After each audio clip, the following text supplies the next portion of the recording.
repression of these protests has been like extremely harsh. Like even the nonviolent sides get gassed, etc. All this kind of stuff. The leaders of the protests get arrested. There's a couple of them in jail at the moment. A lot of them are held without charge. Some of them are held on kind of flimsy charges of incitement against Israel's security. There's one case where one guy was charged with stone throwing, one of the leaders of the nonviolent protest. Photo evidence was presented, and it was later overturned because it was shown that it was fabricated because they showed that this guy had been out of the country at the time that this allegedly took place.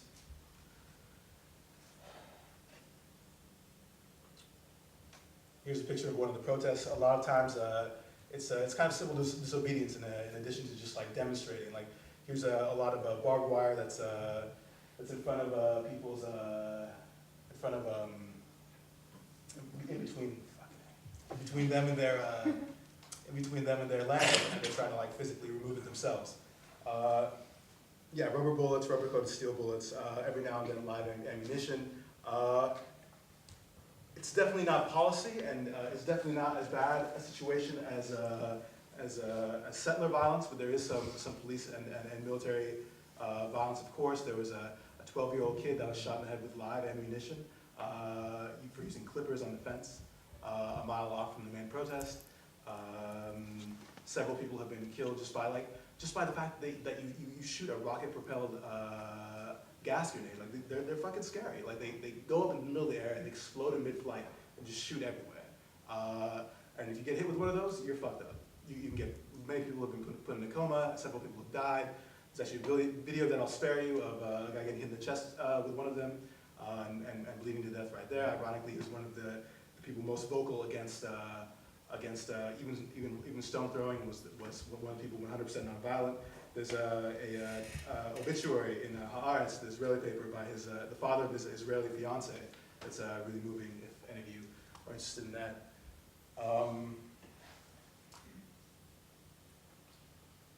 Yeah, there's been fortunately the people of the village were able to get enough money to get a human rights lawyer to represent them, and in 2007 the Israeli High Court actually ruled that they were right, that the route of this wall is not related to security and is related to real estate needs, and it ordered the Israeli army to reroute this wall. 3 years later, it's still in the same place. I think the Israeli army submitted a proposal where they would give back 10% of the land that they took. That was also struck down in court. Meanwhile, these people still don't have access to their land, still don't have access to their means of livelihood.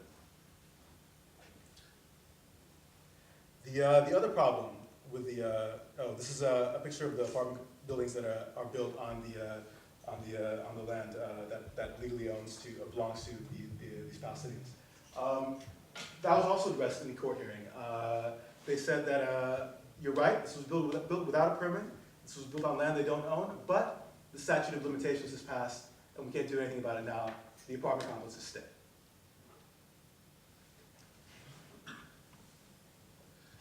Which is really frustrating when you can, like, within sight, see the house of a Palestinian that's been demolished for lack of a permit, like on a fairly regular basis. Oh, the one thing I left out about Yanoun was one of the things I saw while I was there actually is they're not so much afraid of like soldiers in terms of like physical violence, but like the soldiers go on patrol through their village all the time, and you see them get out of their car and take snapshots and take pictures of everything. It's like, what are they doing? I asked one of them, he's like, they take pictures and every time we build something, they come and demolish it like within a week, even if it's a goat shed with a tarp on top of it. And like you can literally like sit on top of like that from the house I was staying in and see where they're taking pictures of all these little like shacks people live in. And you can look to the other hill where you see an Israeli settlement outpost, which is also built without a permit on land that they don't have title to. And instead of far from being demolished, it's being provided with a paved road to the main settlement, electricity, water, and telephone. So where was I? The other problem with the separation barrier is it cuts off East Jerusalem from the suburbs of East Jerusalem that are now in the West Bank. That cuts off a lot of people from their families, cuts off a lot of people from the source of employment, markets to sell their produce, their primary source of advanced medical care for the entire West Bank. And one thing I'm leaving out, but I forget.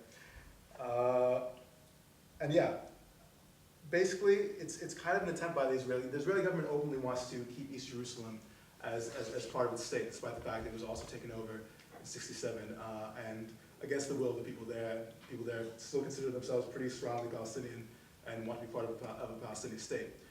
There's been little settlements all around East Jerusalem that have been built, kind of surrounding East Jerusalem to kind of disconnect it from the West Bank. And some of the lengths involved in planting these settlements in East Jerusalem are pretty intense. One example is Sheikh Jarrah, which was going on at the time when I was there. Basically,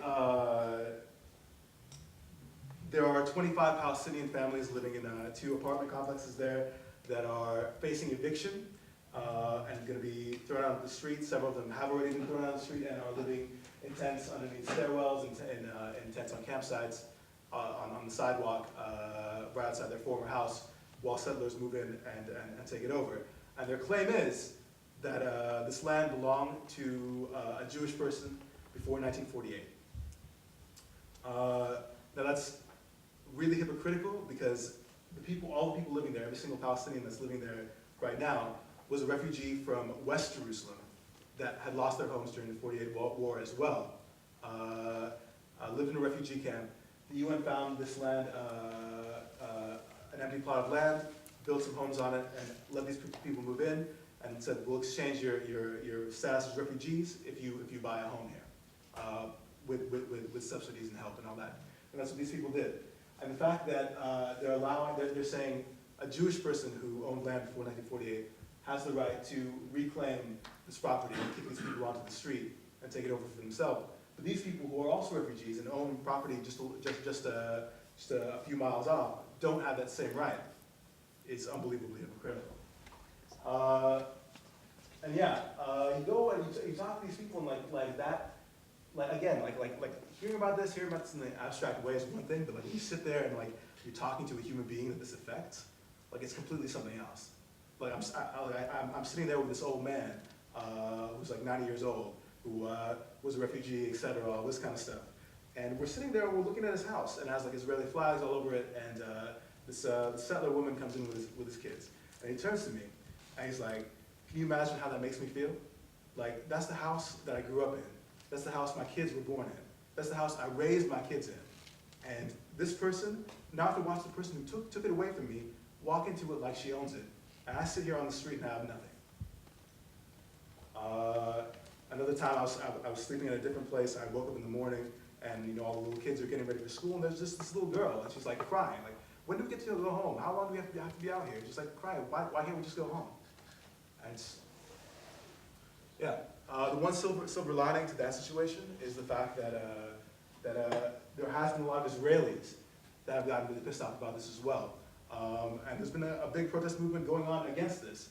I think right before I left, there was a protest of 3,000 Israelis that showed up to protest this. So, yeah.